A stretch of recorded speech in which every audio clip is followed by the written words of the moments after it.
to Book It Academy. Today we're going to be looking at an interesting topic called Epsilon Delta definition, which was a concept that was introduced by the French mathematician Augustin Louis Cauchy in the 19th century. He stated that this particular definition can be used, because this is the basic importance, to find the limit of a function or to test the validity of the limit of a function. So before we talk about what the epsilon delta is used for and how we can use it, let us look at the limit of a function. What is the limit of a function? The limit of a function is the number that a function is going to approach as the independent variable tries to get to a different number. So a limit is a number that a function approaches as the independent variable approaches a given value.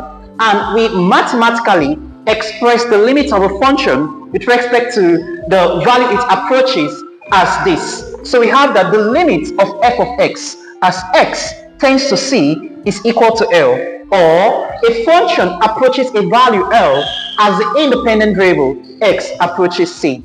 This is it now. So when you look at this example, this explains that the limit of 3x squared plus 5x minus 9 as x approaches minus 2, the independent variable is given by minus 7. So if the limit of this function is minus 7, how do we exactly know that it is actually minus 7? So we can test the validity of this value being the limit of this given function by applying the epsilon delta definition. So what is the epsilon delta definition? So the epsilon delta definition is given by this, and it is regarded as the precise definition for the limit of a function. Now, this is the epsilon delta definition. It says that let f of x be a function defined on the open interval containing a point, say c. We say that the limit of the function f of x as x approaches c is L, denoted as this.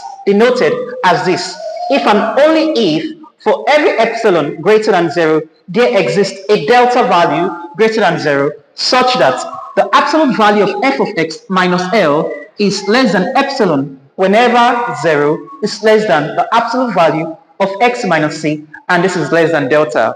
I don't know if this actually makes sense to you, but what this definition is trying to tell us is that in order for us to show that the limit of a function exists, we can apply this definition. By applying this definition, what we want to do is that we want to use two numbers, that is epsilon and delta, that for every epsilon which is greater than 0, there should be a value for delta to help us to show that the limit of a function exists. So for every value of epsilon greater than 0, there should be a value for delta that is greater than 0.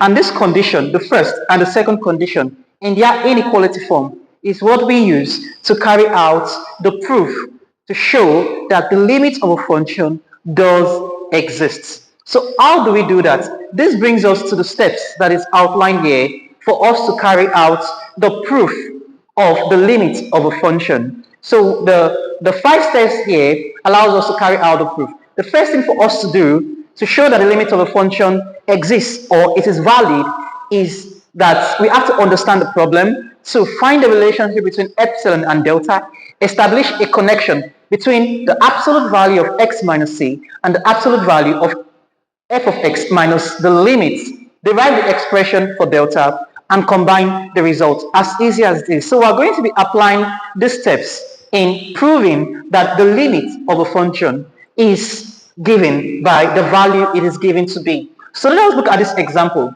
The example says, use the epsilon delta definition. Use the epsilon delta definition to show that the limit of the function 5x minus 4 as the independent variable x approaches 2 is equal to 6. So we want to show that the limit is actually 6. How do we show that? One thing we have to understand is that the essence of this proof is for us to find delta, that if there is epsilon, then there should be a value for delta. So let us do that now. So let the proof begin. So solution. Now, we're given the function whose limit is given by that the function f of x is equal to 5x minus 4, picking out the parameters. Then the next thing we have to get is the limit of the function. The limit of the function L is equal to 6. So we have this to be the limit of the function. Then the next thing we want to do is to get for the value at which the independent variable is tending to. So we have that as C is equal to 2. So we want to begin now. So the first step is that we have to understand the problem. The problem is we want to show that the limit of this function as x tends to this value is equal to 6. So we can go on to say that we need to prove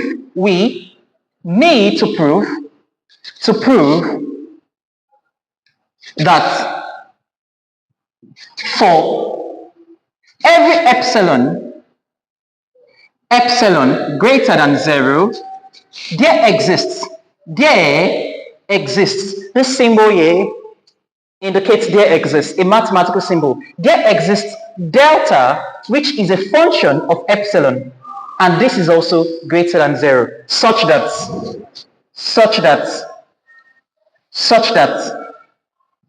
the absolute value of f of x minus L, using the epsilon delta definition for this problem, is less than epsilon whenever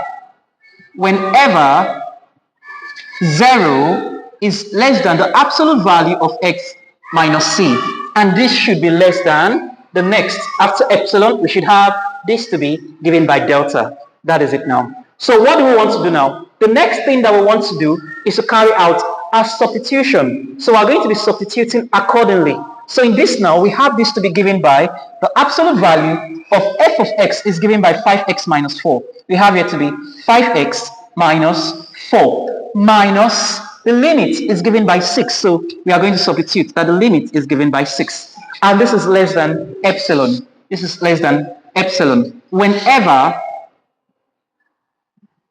0 is less than the absolute value of x minus our c is given by 2. This is given by 2. And this is less than delta. That is it now. So at this junction, what are we supposed to do? What we want to do right now is that we want to establish a relationship between epsilon and delta. How do we establish that relationship? We have to simplify the condition on the left hand side. So we can bring this down by saying that this is going to be given by the absolute value of 5x minus 4 minus 6. That is going to give us minus 10. And this is less than epsilon. This is what it is now. So given this simplified, can we establish a relationship between x minus c and f of x minus L? That is the steps that is outlined. So if we are able to establish that relationship, it simplifies our work. So if you look at this absolute value here, we have here to be 5x minus 10. There is a common factor between 5x and 10. And what is that? It is 5. So we can factor them out. So we have this to be given by 5 is factored out of the absolute value. 5 into 5x is given by x. And 5 into minus 10, we have that to be given by 2. And this is less than epsilon. So what do we do now? You can see that there is now a conformity between what we have on the left hand side with what we have on the right hand side condition. We have the left condition, we have the right condition. Now we want to establish a connection between the left condition and the right condition. So as you can see here, we are having the absolute value of x minus 2 here and the absolute value of x minus 2 here. If you look at the right condition, you can see that the absolute value of x minus 2 is less than delta, and this absolute value is also appearing here. So what we have to do in this case is that we are going to make a mere substitution, that wherever you see the absolute value of x minus 2 here, replace it with what we are having here, which is delta. So this is going to give this to be given by 5 of x minus 2. Accordingly, on the right, it is less than delta. So making that mere substitution, we have this to be 5 delta is less than epsilon. Now the question is, what are we trying to do in the whole of this proof? We want to show that for every value of epsilon, there should be a value for delta. So what we want to do right now, from this line of expression, we are going to make delta the subject of this inequality expression. So making that, so we have that to be delta is less than epsilon all over 5.